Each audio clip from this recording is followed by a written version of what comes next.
and gather around. Let's hear about a place that's out past town, down along the dusty road of the beaten track. Nice the wastewater plants, yeah, they got our plants. It's a dirty job, cleaning up so much waste. So raise your glass to this fascinating place. And our waters so foul, we treat it and make it right.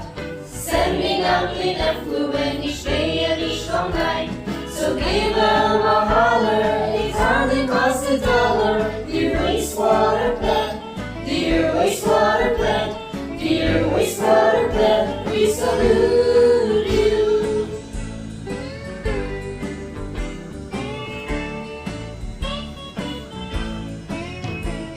The water that is up there comes from so many different places, flowing out of car washes, lawns and urban spaces. But also water from your house, there's lots of that to clean.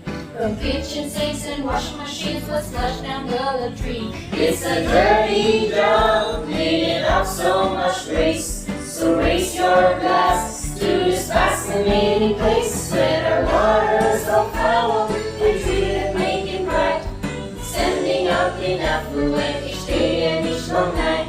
So give them a holler, it hardly costs $1. Dear wastewater plant, dear wastewater plant, dear wastewater plant, we salute you.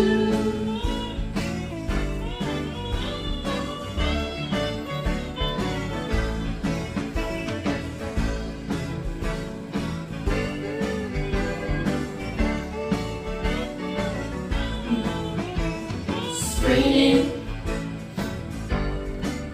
sedimentation, aeration, filtration, disinfection, digestion. It's a dirty job, cleaning up so much waste. So raise your glass to this fascinating place. When our waters so foul, we treat it and make it right. Sending out clean effluent each day and each long night. So give them a holler, it hardly costs $1. Dear wastewater plant, dear wastewater plant, dear wastewater plant, we salute you, we salute you.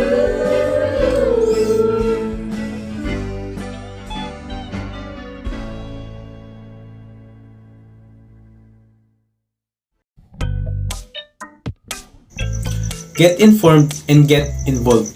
Well, that song served as a reminder for us that wastewater plants are essential in our community as they are responsible for cleaning a dirty job. Wastewater plant, we salute you. So I hope that you guys learned new things by watching the simple music video we prepared. But again, you are up for a treat today as my groupmates and I are here to elaborate, discuss, and grasp new knowledge about wastewater. So once again, I'm Brickster Palon and I am here to introduce to you everything about water, water quality, and wastewater. Wastewater, water quality, and water pollution. So first and foremost, let me introduce to you what water quality is. We all know that water is an organic compound with the chemical formula H2O.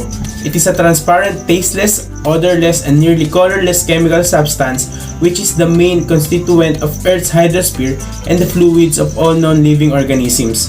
Water is essential to us humans and we are also the stewards of it. That's why water, because of its properties as a solvent and its capacity to transport particles, incorporates in itself various impurities that characterize the water quality.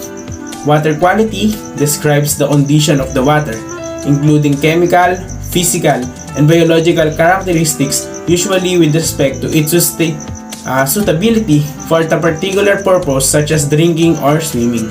It is also a result of natural phenomena and the acts of human beings.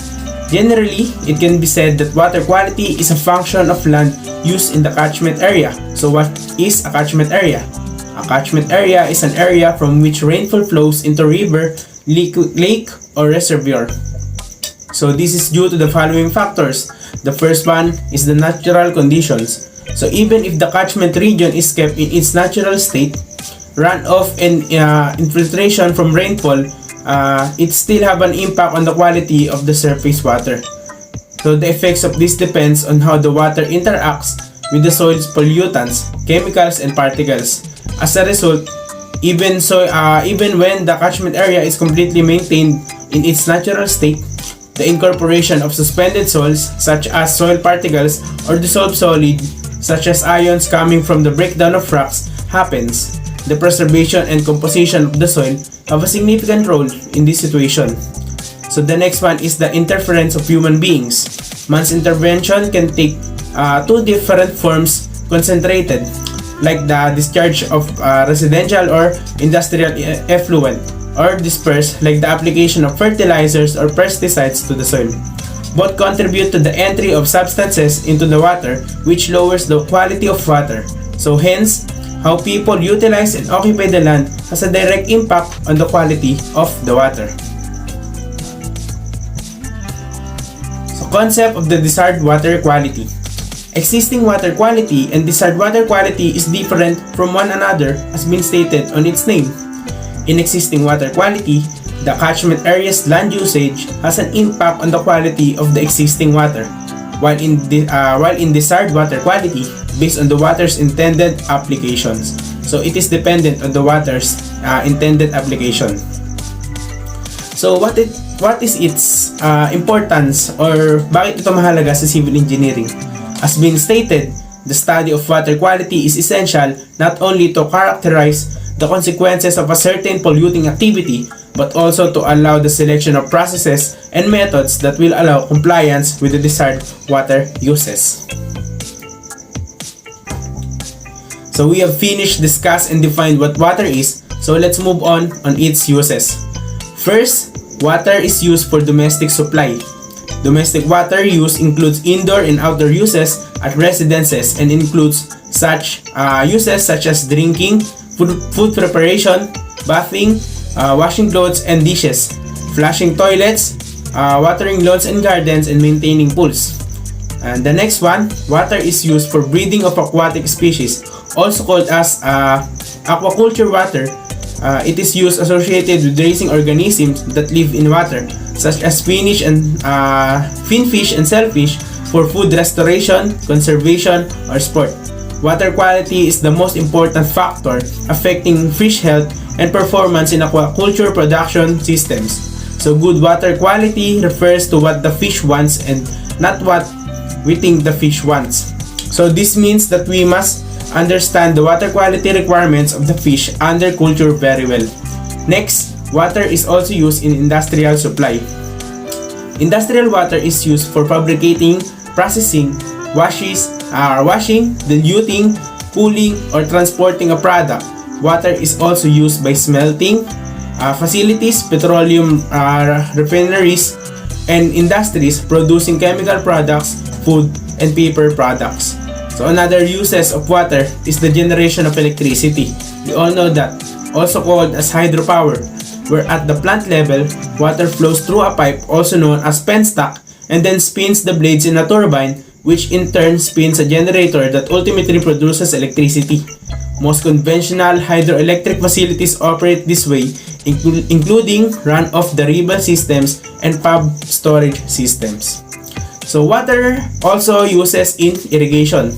Water used for irrigation can be pumped from reserves of groundwater or abstracted from rivers or bodies of stored surface water. It is applied to crops by flooding via channels as a spray or drips from nozzles. Navigation is also use of water. Navigation is defined as the travel or transportation over water. Many different kinds of boats and the ships are used on the rivers and oceans to move people and products from one place to another. So next, water also is used in animal supply. Providing enough quality water is essential for good livestock husbandry. Water makes up 80% of the blood, regulates body temperature, and is vital for organ functions such as digestion, waste removal, and the absorption of nutrients for animals. 8th is landscape harmony. Water is essential to all gardens and landscapes even in the desert, although amounts vary considerably.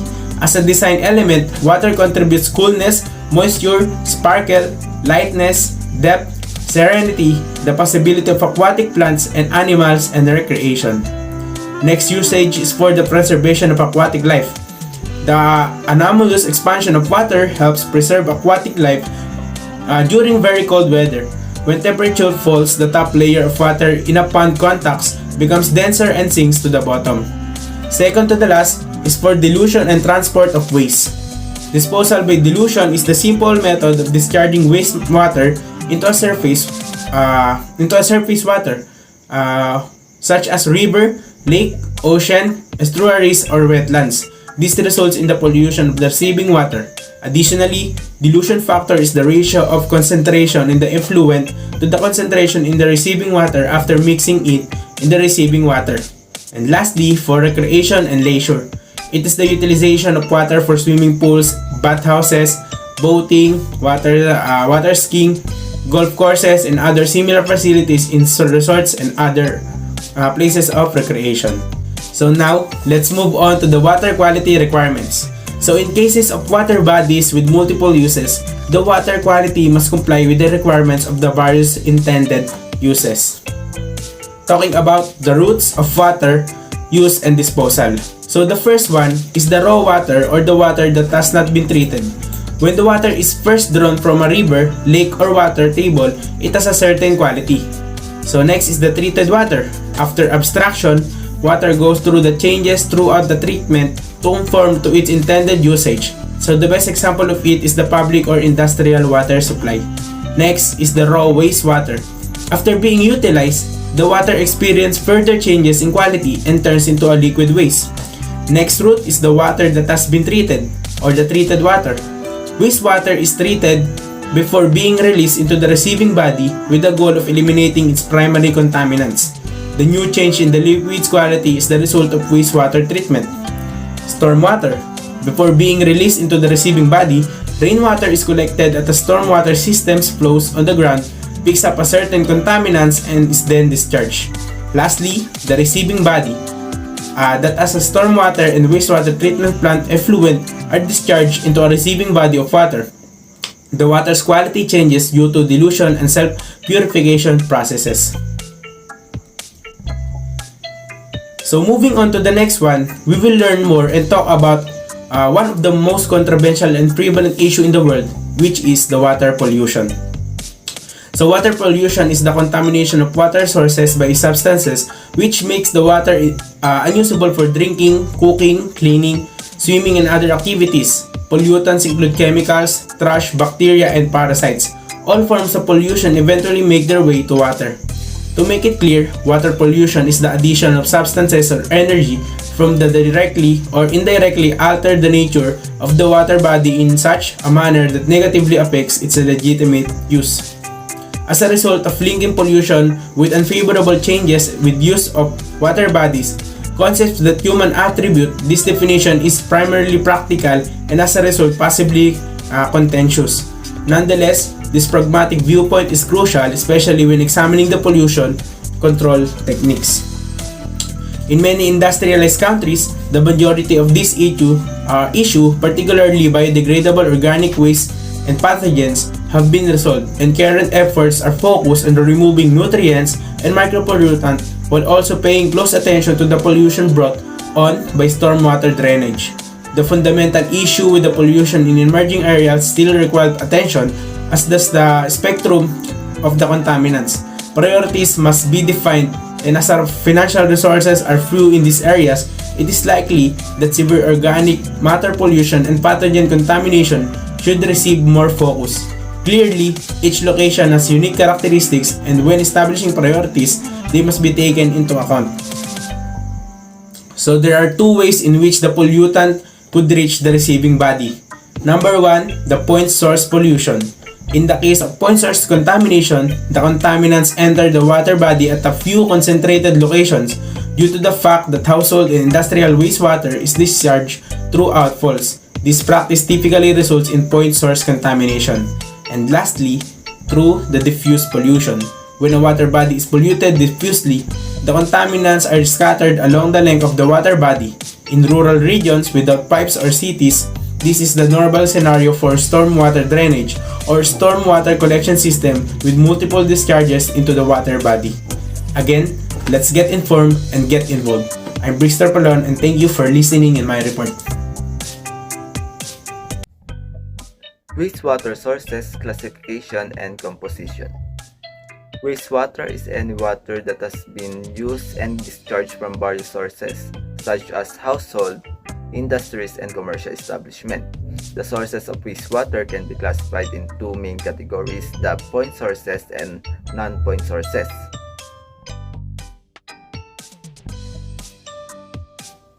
Point source wastewater. This type of wastewater comes from a single, identifiable source such as factories, sewage treatment plants, or oil refineries. It's relatively easy to monitor and regulate point sources pollution because the discharge can be measured and controlled. Point source wastewater can be treated before it's released into the environment, which helps to reduce the amount of pollutants in the water. Non-point source wastewater. This type of wastewater comes from diffuse sources such as agricultural fields, urban runoff, or atmospheric deposition. Non-point source pollution is much harder to control and monitor because it comes from multiple sources and it can be difficult to determine the exact origin of the pollutants. Example of non-point sources pollution includes fertilizer, pesticides, animal waste, and sediments. This pollutant can enter water bodies through runoffs, groundwater, or atmospheric deposition, leading to water pollution.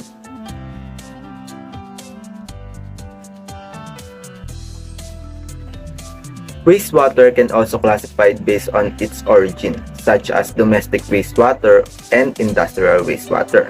First, domestic wastewater is also known as sewage, and it originates from households, commercial and institutional buildings, and public facilities such as schools, hospitals, and prisons. Domestic wastewater typically contains organic matter, nutrients, pathogens, and chemicals from household cleaning products and personal care items.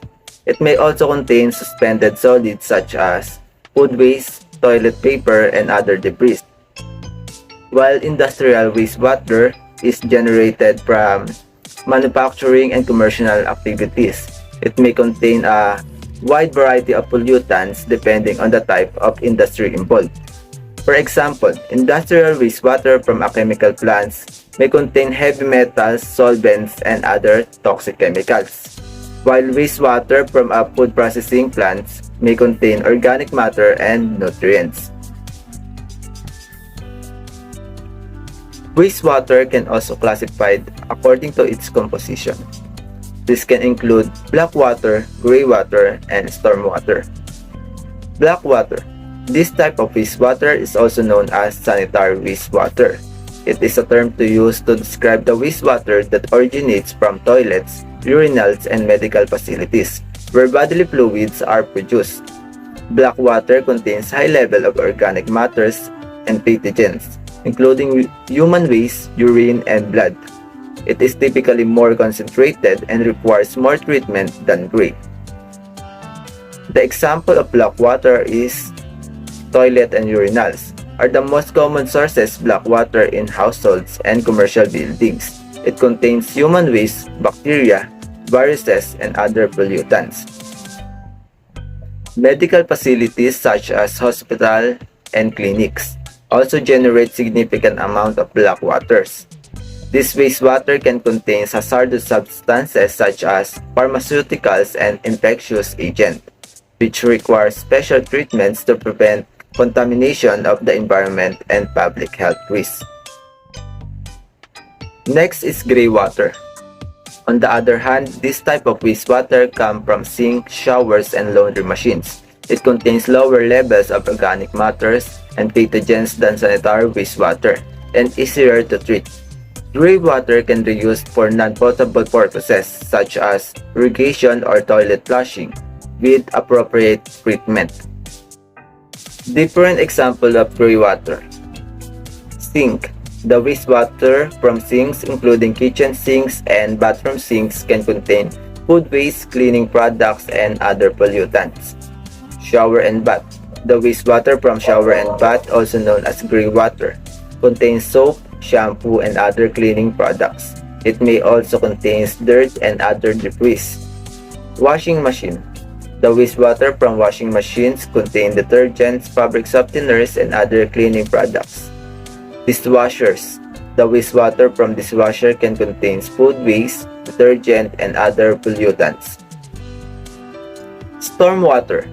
This type of wastewater comes from rain and other precipitation events. It can contain pollutants such as sediment, oil, and chemical from urban and industrial areas. Example of stormwater: runoff from construction sites. Construction sites generate a lot of runoff that can carry pollutants like sediments, debris, and chemical into natural waterways.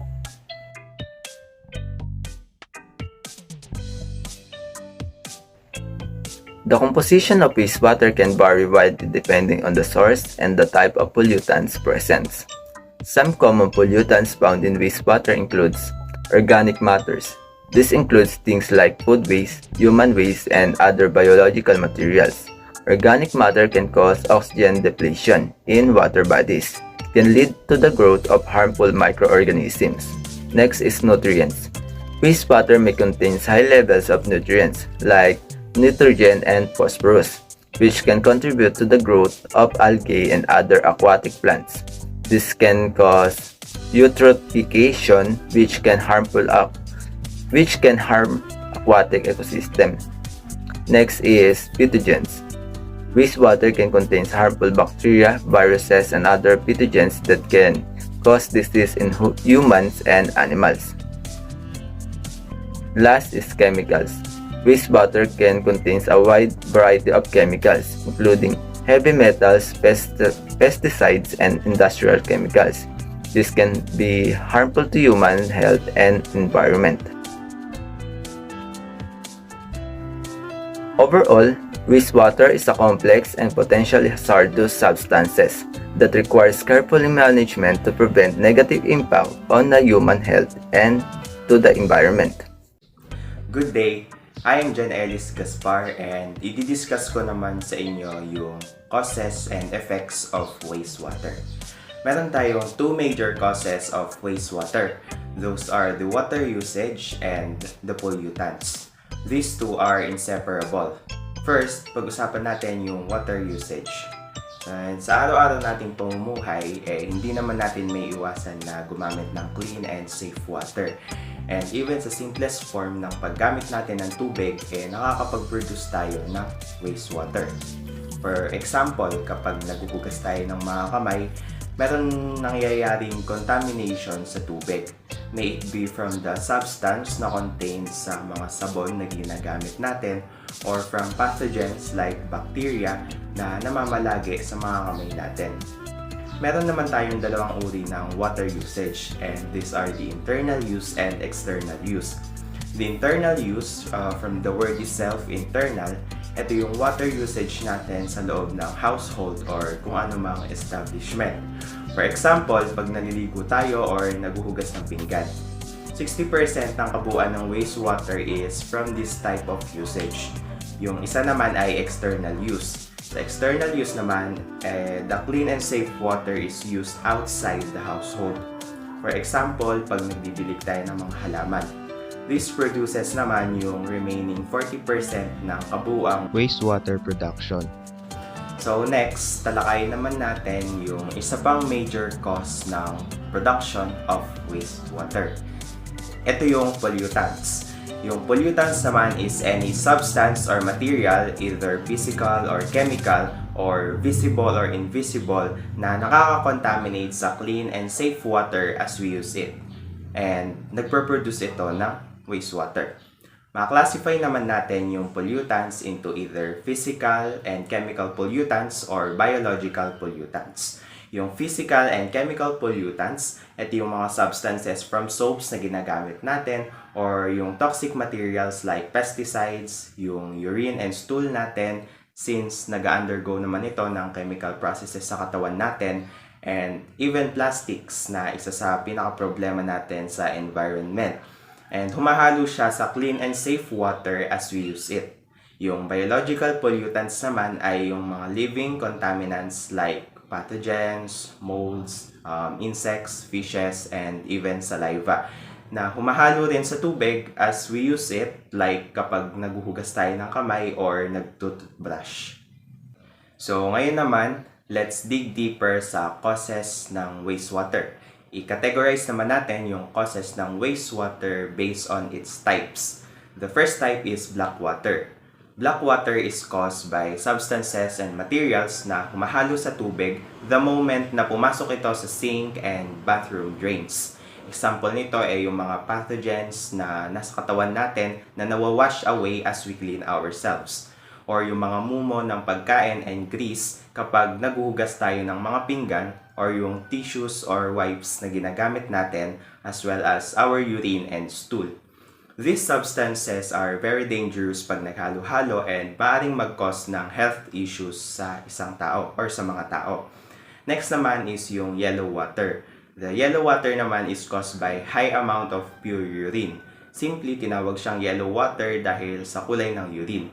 Kadalasan na-produce naman to sa mga urinals. Lastly, yung gray water naman is caused by pollutants except the black water pollutants. Ito yung mga chemicals from detergents kapag naglalaba tayo ng damit, or yung mga cleaning agents as we clean our toilet and sink. Take note that gray water is suitable for reuse, like yung mga pinaglabahan natin, pwede natin siyang gamiting pandilig.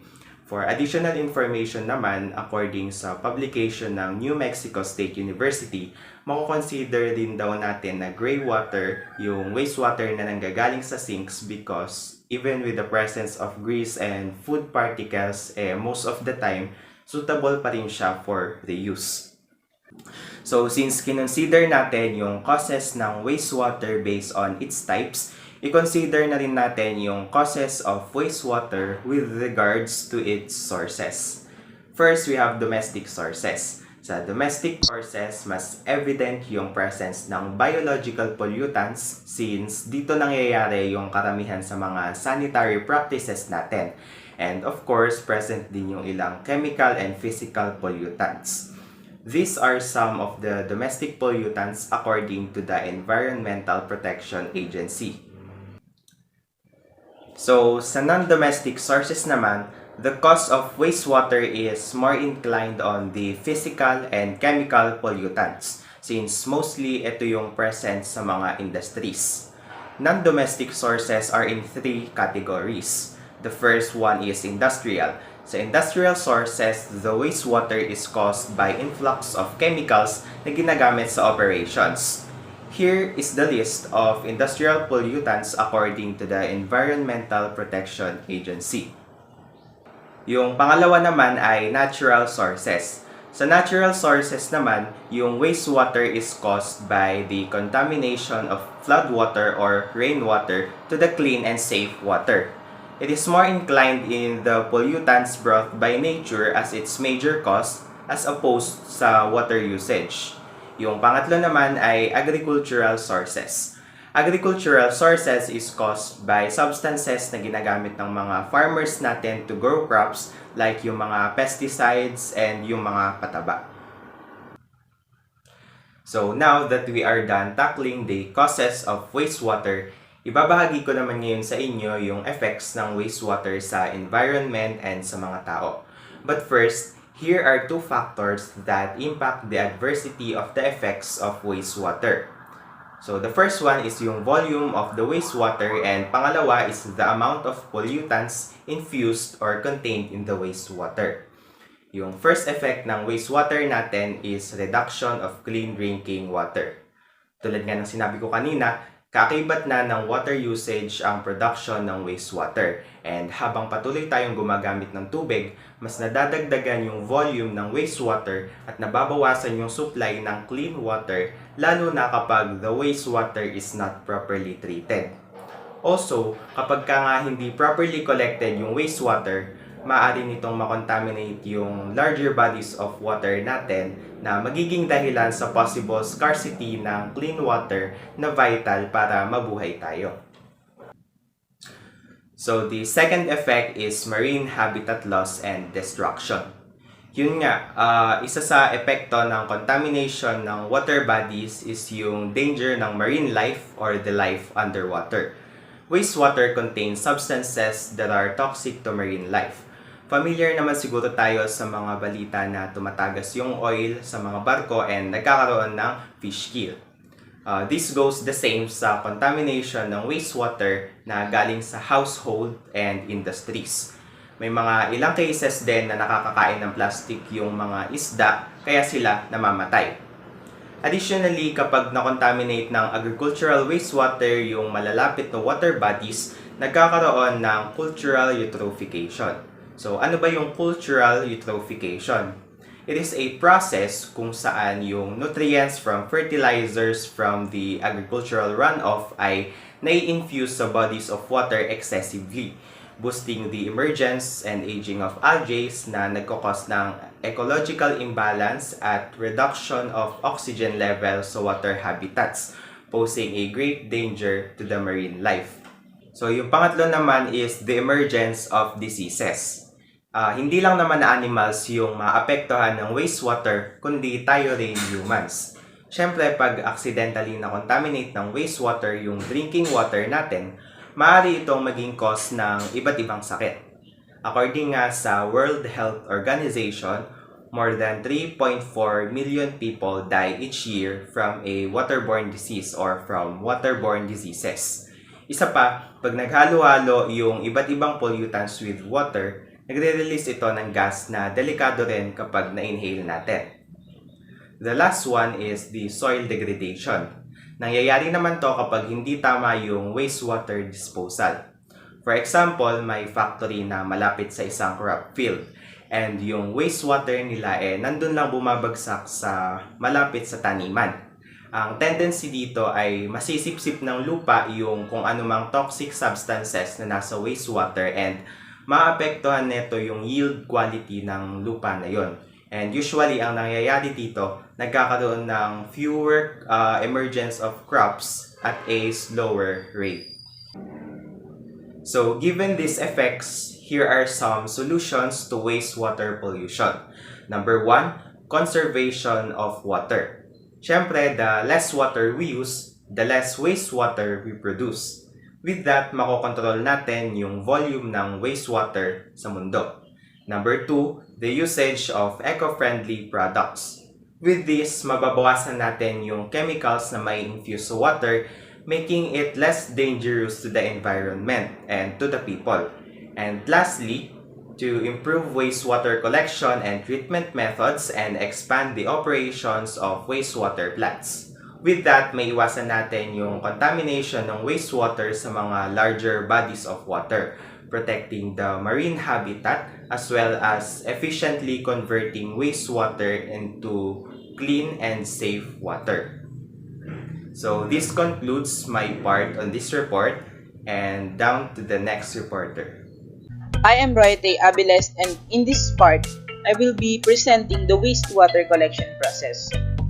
So what is wastewater collection process? In wastewater collection process or system, it ensures that all wastewater from domestic, commercial, and industrial are transported into the treatment plant to process or to clean and recycle.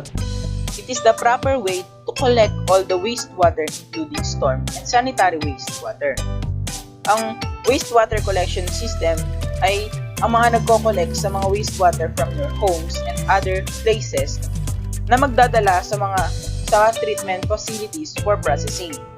For example, industrial buildings such as hotel produces a huge amount of wastewater. Guests and staff constantly using water for washing and cleaning. As water never destroyed nor created, once it is used, it should return into the rivers, lakes, and oceans to maintain the balanced amount of water. So yung mga wastewater ay natitreat sa treatment plant or pinoproseso para dalhin ito sa mga rivers, lakes, and ocean para ma-maintain yung mga proper balance ng water. However, wastewater should be treated before returning to the general supply. if it's not properly treated before the disposal, it may risk the environment, especially the aquatic life, which can be harmed and polluted. Wastewater collection system work. One of the most familiar wastewater collection system that we have are the drainage system. Ito ay matatagpuan sa mga cities or along highways. But how does it work? If we will notice, drainage system collect wastewater from homes or even the stormwater. It is typically built or type of combined system, which I will be explaining later. This drainage system is a large collection system that travels the wastewater to the treatment facilities. It is built larger to carry stormwater and wastewater from your homes. Kung mapapansin natin yung drainage project dito sa Barangay San Isidro, Cabanatuan City, it is a type of drainage system or the combined system. By the use of gravity and high pressure, wastewater allowed to flow and travel along the pipe going to the treatment facilities. In most cases, the wastewater collection system conveys wastewater by gravity utilizing the natural slope of the land. This is why wastewater treatment plants are generally located in a low area near the receiving body of water. Wastewater collection system have different types. The combined system. In combined system, it allows the stormwater to flow and wastewater from your homes. It is one of the oldest type of wastewater infrastructure and that is still used today. It is made out of large pipe to carry large amount of wastewater, especially in wet season. So, ang combined system ay gawa sa mga malalaking pipes or mga malalaking spaces na magdadala ng mga maraming tubig or mga wastewater to the treatment facilities. Dahil ang mga pumapasok dito na wastewater ay from the storm and the domestic wastewater. This system directly discharge the connection into the receiving area after bypassing during the wet season to stop the large amount of water which can cause to overflow. If the treatment facilities overflow, untreated wastewater will be spread that can be the source of water pollution. Next type of wastewater collection system is the separate system. Unlike the combined system na nagko-collect ng stormwater and domestic wastewater, in separate system, meron silang magkahiwalay na pipes na nagdadala ng stormwater only and ng sanitary wastewater only at hindi sila nagsasama. Ang mga stormwater ay dumediretso sa mga rivers, lakes, or streams and yung mga sanitary wastewater naman ay dumediretso sa mga treatment facility para maproseso. Ang separate system ay may two types, the storm sewers and sanitary system.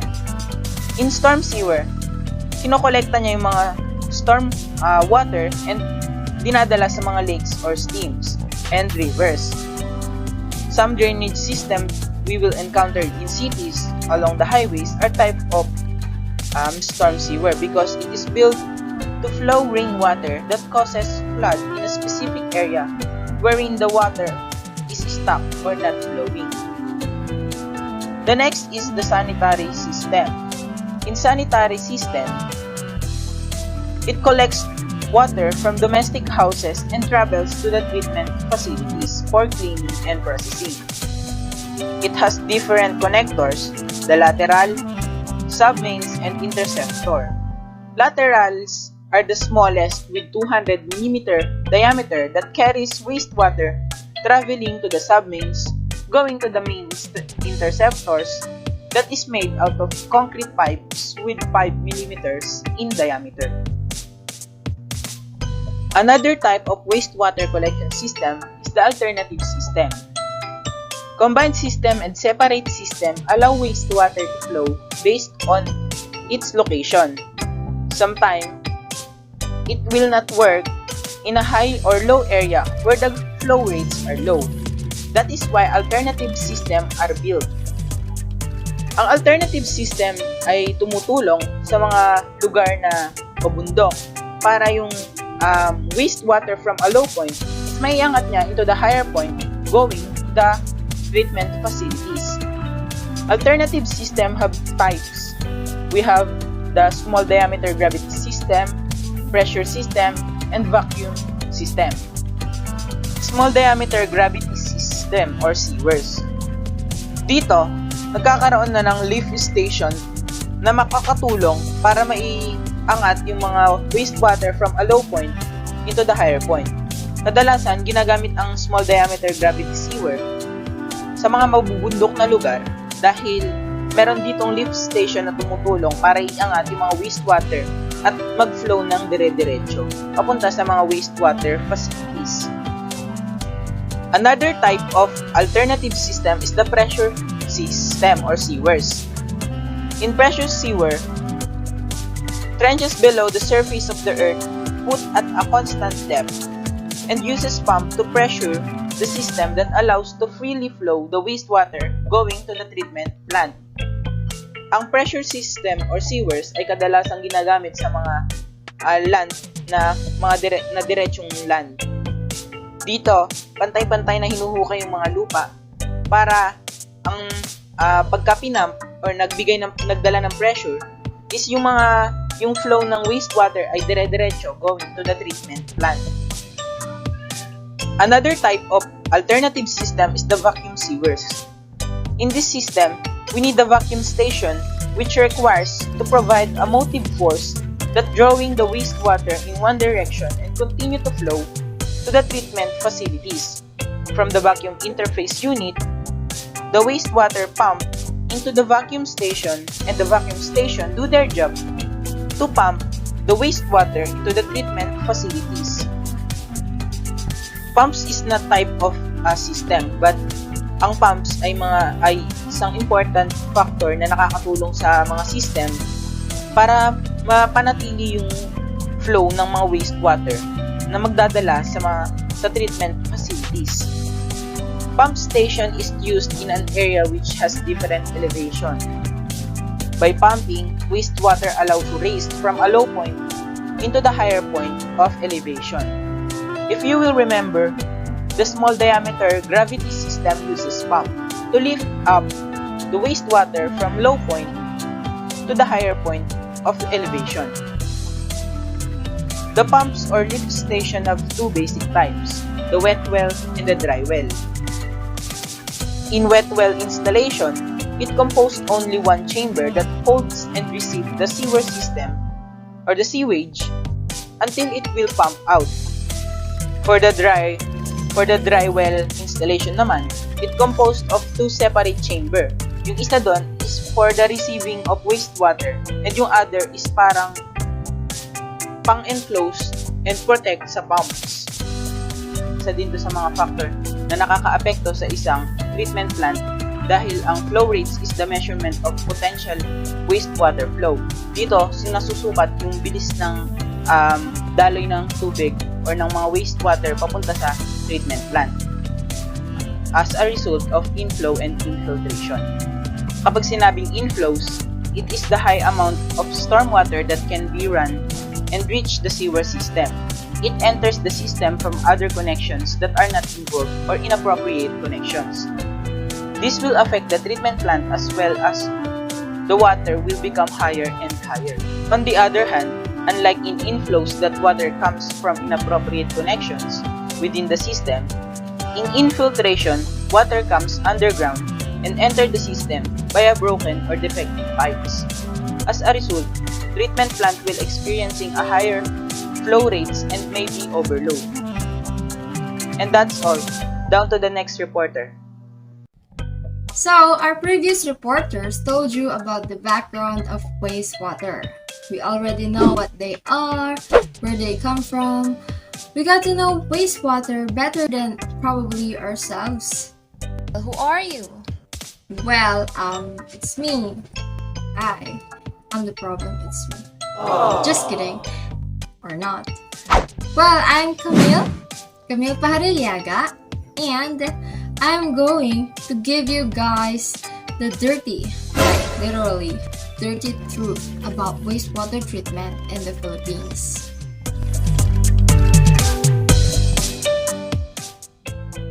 So, First things first, we need to know that when water becomes wastewater, it undergoes different processes or treatments that would bring it back to being a clean water again that could be used for another consumption. Basically, nililinis or tinatanggal ng wastewater treatments yung impurities na nandun sa water natin. For example, or for reference, di ba yung mga water na binibili natin sa water stations, pinifilter or pinipurify muna nila yung tubig mula sa gripo or underwater so we could assure na clean yung water na iniinom natin. In wastewater treatment, meron din silang ganong processes but in a more complicated way. And also, mas maraming tubig ang pinalilinis gamit yung wastewater treatment plants. So, yung wastewater treatment plants, yun yung plants na ginagamit para mag-undergo yung wastewater processes. In order to understand better, let's have a little tour on its historical background. Way back sa panahon ng mga ninuno ng mundo, meron silang mga drainage systems. But, they are mainly used as daanan lamang ng rainwater sa mga roofs or pavements. Nandyan yung ancient Roman sewage system na connected sa Cloaca Maxima and siya yung nagdadala ng drainage water sa Tibet River. Then, sa Middle Ages naman, nagkaroon na ng development about sa drainage system. Bali, sumulpot na yung privy vaults and cesspools or yung mas familiar sa atin na Poso Negro. Then, noong 19th century naman, na-invent na yung toilet na ginagamit natin hanggang ngayon. Pero dahil nga lumalago na rin yung population that time, nagkaroon ng problem about sa disposal ng wastewater. Umaapaw na yung dumi sa mga cesspool and nag-cause siya ng malawakang cholera outbreak. So, what happened was, gumawa ng ways yung mga engineers para dumiretso sa bodies of water yung wastewater. Do you think it's a good idea? Well, it was good for the people at that moment, but not exactly for the environment dahil nag-cause naman ito ng surface water pollution. Until today, hindi pa nga rin natin masasabi na perfect ang waste ng pag-dispose or treat natin sa mga wastewater. As engineers, we are responsible to provide an industrialized society to sustain human needs for shelter, transportation, etc. However, we must also be mindful for the impacts of our jobs. That's why we are learning about these things today. So, wastewater treatment and disposal depends on the standards that each government has. So we have two standards for that. First is influent and effluent. So yung influent, ito yung mga wastewater na nag-flow towards or papuntang reservoir, basin, or treatment plants. Then yung effluent naman, ito yung galing or flowing from reservoir, basin, and treatment plants.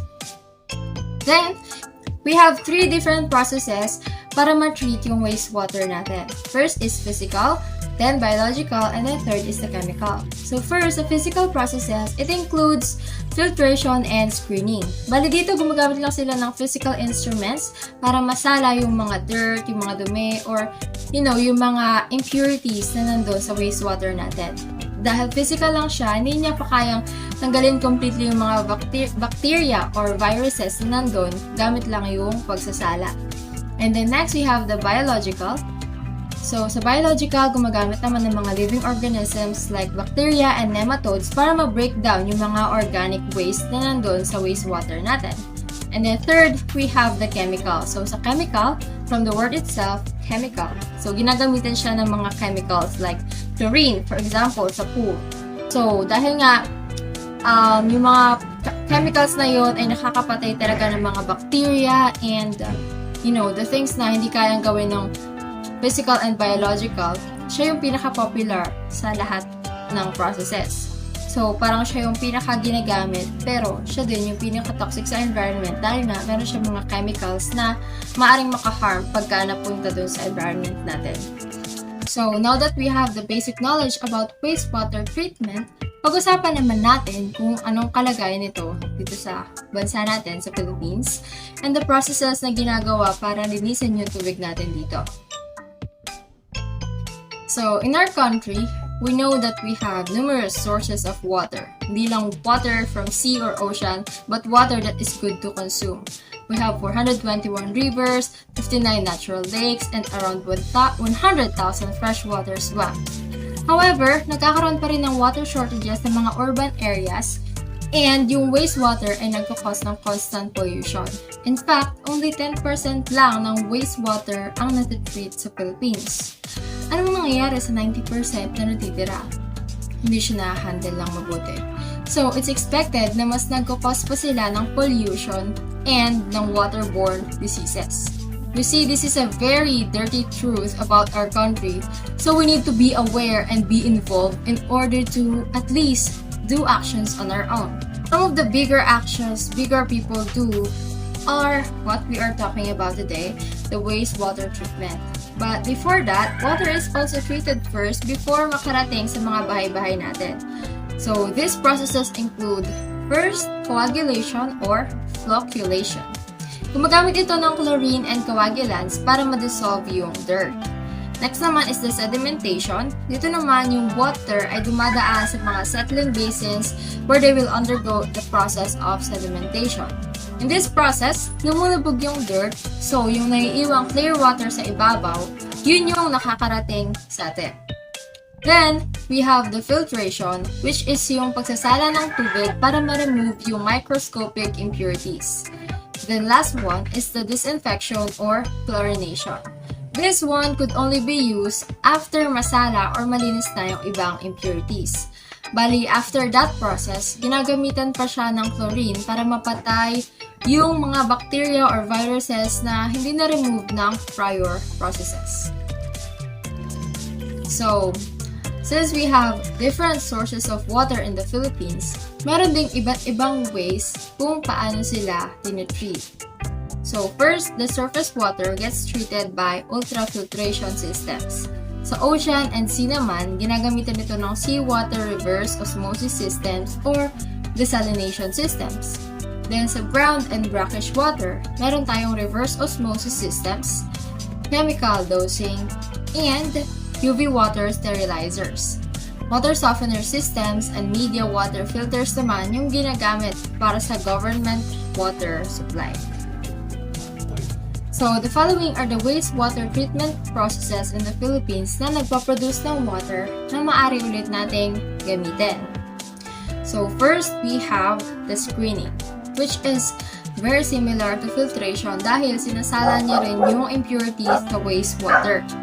Then, we have equalization. Ito naman, from its root word equal, it makes sure na equal and concentrated yung flow ng water.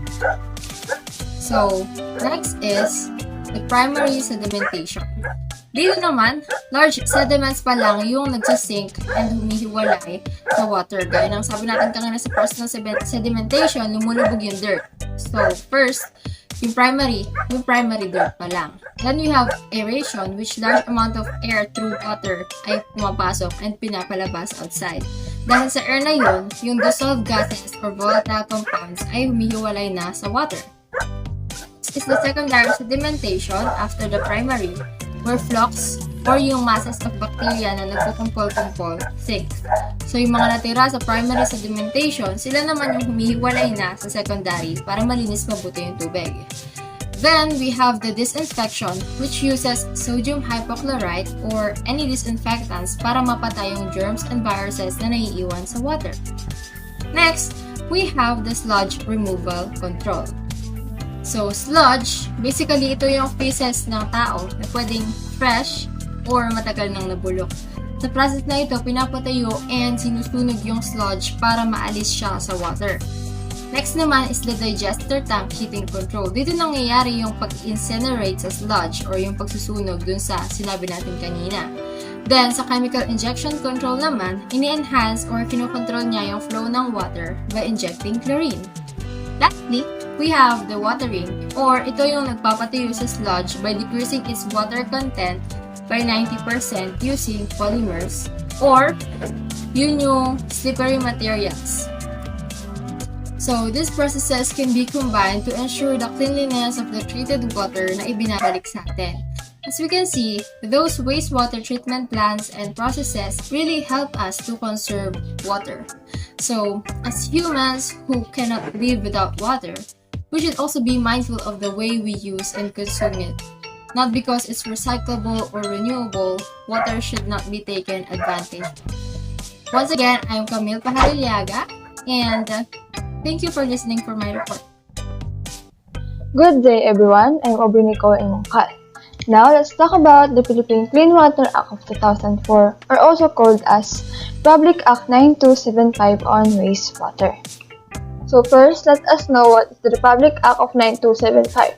The Republic Act 9275 is an act providing a comprehensive water quality management and other purposes. And this act also pursues a policy of economic growth in a manner of consistent with the protection, preservation, and revival of the quality of our fresh, brackish, and marine waters. This Republic Act was signed by former President Gloria Macapagal Arroyo last March 22, 2004. It took effect last May 6, 2004. This act seeks to protect water bodies in the country from contamination from different land-based sources. It also aims for analytical and comprehensive plan to reduce and minimize pollution through a multi-sectoral and participatory approach involving all stakeholders. So, why is Republic Act 9275 needed? First, monitoring of the country's rivers as early as 1996 found that only 51% of the rivers identified still meet the standard for their beneficial use. The remainder has already been polluted by domestic, industrial, and agricultural sources. Second, many reports and studies point to the fact that 48% of domestic wastewater is a major source of organic pollution. Third, the degradation of water quality from domestic waste composed of 80% BOD. Fourth, because only 3% of investment in water supply and sanitation ended up going to sanitation and treatment of sewages. Fifth, it is also needed because of the spread of waterborne diseases, since 31% of all diseases in the world are due to contaminated waters. And lastly, the decline in fish production. Fish kills increases because of the increase in BOD levels, sedimentation, and water pollution. This is why it is essential for the government to have a detailed method to secure water quality in the Philippines. So, given the Republic Act, how it manage the water quality? First, water quality control can either be focused on watershed, river basins, or other area of water supplies. Second, this is in coordination with the National Water Resources Board or NWRB. And lastly, DENR shall designate water quality management areas with specific hydrological, meteorological, and geographical conditions that affect the reactions and diffusions of contaminants in the water bodies. How will the discharge of wastewater be controlled and discouraged? First, all owners or managers of wastewater discharging facilities are expected to obtain the DENR or Laguna Lake Development Authority discharge permit. Second, an existing industry without permit is given 12 months from the effectiveness of the implementing rules and regulations. Third, anyone who discharges wastewater into a body of water would have to pay a fee for wastewater. And lastly, whose wastewater discharge is better than the water quality standard of the receiving body of water also receive bonuses. Physical and non-physical incentive will also be granted to LGUs, water districts, enterprises, private organizations, and individuals developing and implementing an outstanding innovative water quality management project. How will domestic wastewater be addressed? LGUs shall provide the land, including road right of the way for the construction of sewages and sewage treatment facilities. The Metropolitan Water Works and Sewage System (MWSS) and other agencies authorized to provide water supply and sewage services will be required to connect existing sewage lines. Subject to payment of sewage services charges fee within 5 years of the acting effectiveness. All sewage and septic sources are expected to comply with laws.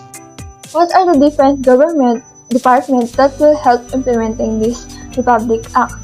There are 8 different government departments. One is the DENR. DENR, or Department of Environmental and Natural Resources, This department is the primary agency responsible for the implementation of the Clean Water Act. 2 is the enforcement of water quality standard in marine waters, especially from offshore sources, which will be handled by the Philippine Coast Guard. 3 is the DPWH, whereas the Department of Public Works and Highways, together with the DNR and LGUs, DPWH shall prepare a national program for sewages and septage management. 4 is for the Department of Agriculture, the DOA, to develop guidelines for the use of wastewater for irrigation purposes or soil conditioner or fertilizer. 5 is for the DOE, the Department of Energy. Together with the DENR, DOE shall initially formulate water quality criteria and standards especially for geothermal exploration. 6 is for the DOH, the Department of Health. They provide specific health criteria and data related to the promulgation, reversion, and enforcement of drinking water quality standards. 7 is the DOST, the Department of Science and Technology. They should prepare a program for the evaluation, verification, development, and public dissemination of pollution prevention and cleaner production technology. And lastly, the DepEd, or the Department of Education and Philippine Information Agency, or PIA, will prepare and implement a comprehensive and continuing public education and information program. What are the different prohibited acts for this Republic Act? There are 13 prohibited acts. 1. Discharge or inject any water pollutant into or facilitate the lower flow of water into a body of water. 2. Discharge, inject, or allow something to enter the soil that would contaminate groundwater. 3. Operating facilities which release regulated water pollutants without a valid permit needed. 4. Vessels are disposing of highly dangerous medical waste at testing. 5. Unauthorized transport or disposal of untreated sludge or industrial waste into the oceans. 6. Transport, disposal, or discharge of banned chemicals, substances, or contaminants specified in toxins, chemicals, hazardous, and nuclear substances into the body of water. 7. Unloading of controlled water pollutants without the appropriate discharge authorization required under this Act. 8. LGU non-compliance with the action plan for the water quality system in the area of management. 9. Refusal to allow DNR to enter, inspect, and monitor as well as the access to report and records under this Act. 10. Refusal or failure to submit reports and or designate pollution control officers are required by DNR shall apply to this law. 11.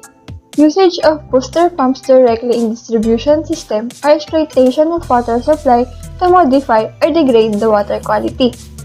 12. Operate facilities that discharge or permit the disposal of chemical, substances, or pollutants. 13. Undertake activities or project development and expansion or operate wastewater treatment or sewages facilities in violation of Residential Decree 1586 and its IRR. What are the penalties and fines in this act that will be violated? Anyone who performs prohibited actions such as discharging untreated wastewater into any water body will be fined for each day of violation. The amount of no less than 10,000 pesos but not more than 200,000 pesos. Failure or refusal to clean up resulting in serious injuries, loss of life, or leading to irreversible contamination of surface soil, coastal, and marine water shall be punished with imprisonment of not less than 6 years and a day, and not more than 12 years, and a fine of 500,000 pesos per day for each day the contamination or commission continues. Failure to carry out till fully cleaned up operations shall be punished by imprisonment of not less than 2 years and not more than 4 years. It also requires a fine of no less than 50,000 pesos and not more than 500,000 pesos per day of violation. In case of gross violation for each day of violation, a fine of not less than 500,000 pesos but not more than 3 million pesos will be imposed. Even criminal charge can be filed. So basically, the Republic Act of 9275 or the Clean Water Act of 2004 aims to protect the country's water bodies from pollution from land-based sources such as industrial, commercial establishment, agriculture, and community or household activities. The Clean Water Act protects more than just the water. It understands, values, and protects the ecosystem, and more than that, our life. This concludes my report. Down to the next reporter. Thank you for listening. Now let's talk about the wastewater disposal method. Wastewater is a collection and removal of wastewater deriving from industrial and urban settlement by the means of the system. This is the process of recycling, composting, and treating wastewater. When wastewater is collected through sewer, it conveys to treatment and disposal plants. All untreated wastewater and recycled wastewater is frequently discharged into our large body of water. However, just because we discharge it to the large body of water does not mean it will naturally decompose. Instead, it pollutes our rivers, oceans, streams, and degrading the quality of water and potentially destroying the ecosystem. This means it will have a significant impact on ecosystem, particularly in areas where untreated wastewater decompose. Ngayon, sagutin naman natin yung katanungan na what is the importance of wastewater disposal? Alam naman natin that water is the most important needs hindi lang natin kundi the entire world population. And this will open our eyes to why we need to dispose the wastewater from our home. The disposal of wastewater is or has a great importance for all of us, especially to our health, as well as to protect the local ecosystem from the toxic element found in wastewater and to start reducing the water pollution. In short, the primary goal of wastewater treatment facilities is to protect the humans and environment from harmful and toxic elements found in wastewater. Why is correct liquid waste disposal are so critical? So, meron tayong tatlong concern na makakasagot sa tanong na yan. Number 1, environmental protection. Number 2, human health protection. And number 3, the aesthetic concern.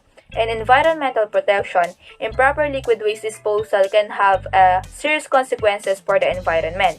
It has the potential to destabilize the ecosystem or the aquatic ecosystem and kill the marine organism.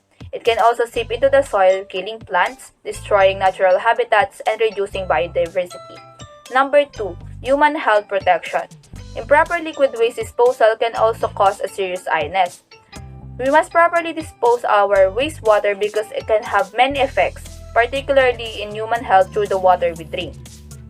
In fact, more than 80% of the wastewater generated by people and economic activities flows back into the ecosystem without being treated or used, putting approximately 1.8 billion people at risk of contracting cholera, typhoid, and polio. Para ma-avoid natin yung ganitong serious illness, dapat lamang nasundin natin yung proper waste disposal. Number 3, aesthetic concern. Improper liquid waste disposal can cause an offensive odor in the disposal area. Though it may not directly harm the resident, but it can make their daily activities more unpleasant and result in complaints. Many people, including myself, are not used to smell stinky places such as where the country's waste is disposed of. And Barangay Valley Cruz, which is only found in our city, is a great example of that. I can say that for nearly half of my life, I have heard a lot of complaints from people in that area of how it has negatively impacted their life, especially in their health and how stinky the disposal area is. As a result, it is critical that we adjust the proper disposal of wastewater because it will prevent it from producing unpleasant odor and will not harm the residents. So we have 7 commonly used liquid waste disposal method. Number 1, dewatering. It is an effective method for compacting non-hazardous waste and making it more suitable for disposal. Typically, the facility pumps the liquid waste into a strong bags and removes the water, leaving only the solid waste. A landfill typically does not accept free liquid but solid non-hazardous waste can be disposed of there. Filtration and treatment of the water are performed as needed. Number 2, sedimentation. In this method, it separates the water from solid waste. Sedimentation is similarly to dewatering. It separates the two states of matter using gravity rather than centrifugal force. When the water is still, gravity pulls the heavier sediments down to form a sludge layer, which occurs naturally. Number 3, composting. It is inexpensive in comparison to many other methods of liquid waste disposal. It is also extremely gentle on the environment and even beneficial to the soil and plant growth. Composting wastewater is a residuals of biothermal aerobic process that decomposes the organic element of the residuals. Number 4. Incineration. It is not always an ideal method of liquid waste disposal, unlike the other techniques, because incineration is hard on the environment and it releases toxic contaminants and greenhouse gases into the atmosphere. It can reduce air quality, exacerbate the asthma and other respiratory conditions, and contribute to climate change. Number 5. Root zone treatment. It is the most useful for relatively clean domestic wastewaters like kitchen water, bathroom, shower, and sink water. This treatment is a complex method that sends liquid waste through a sedimentation tank and then through the various additional filtration processes, including ultimately the roots of growing plants. The result is water that meets the necessary standards for release into the environment. Number 6. Liquid waste solidification. It involves adding binding agents to wastewater until the waste forms a compact, rigid, and easily disposable solid. Solidification waste treatment processes involve the mixing of specialized additives with hazardous waste materials in order to reduce the mobility of contaminants in the surrounding environment matrix through the physical or chemical means. And number 7, the disposal. It is alternative to dispose of the liquid waste as it is, often with the assistance of professional waste management company. In this case, the facility collects its liquid waste in the appropriate drums.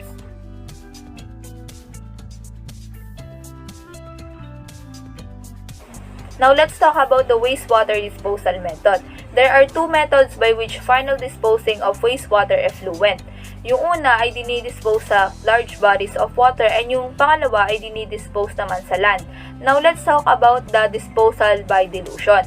Disposal by dilution is the simple method of discharging wastewater into surface water such as river, lake, ocean, and wetlands.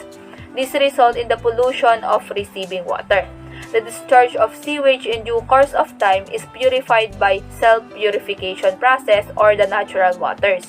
The degree of pollution depends upon the dilution, volume, and composition of the wastewater as compared to the volume and quality of the water in which it is mixed. So in this method, we have 5 conditions favoring the disposal by dilution. Number 1, when the sewage is comparatively fresh 4 to 5 hours old. Number 2, when the diluting water was a high dissolved oxygen content. Number 3, where the diluting water is not used for the purpose of navigation. And number 4, where the flow of currents of diluting waters are favored, causing no depositions and destruction of aquatic life.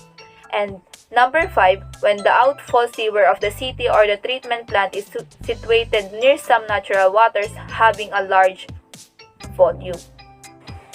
Self-purification of rivers or streams. When the sewage is discharged into the natural body of water, the receiving waters get polluted due to the waste product present in the sewage effluents. Factors affecting self-purification. Number 1, sedimentation. The removal of suspended solid in setting. Settled organic solids at the bottom will be stabilized by anaerobic bacteria. Number 2, sunlight. It helps the photosynthesis by which oxygen is released. And this oxygen helps in oxidation of organic matter.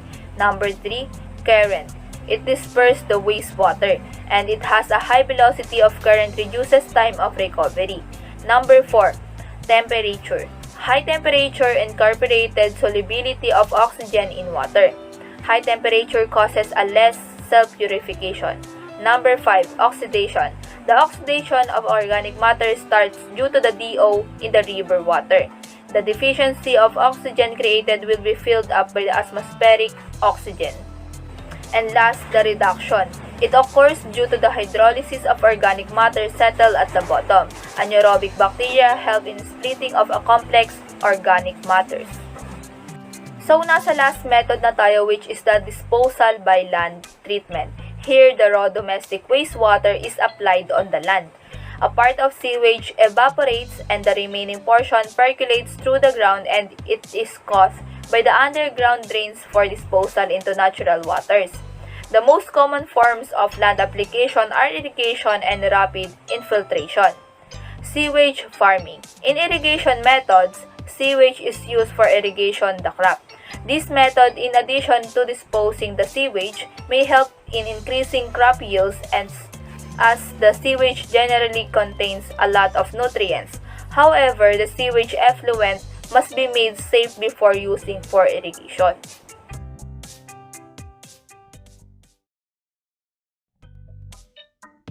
Thank you so much everyone for staying until the very end. We hope you got to be informed about wastewater, its condition in our country, and its relevance to civil engineering.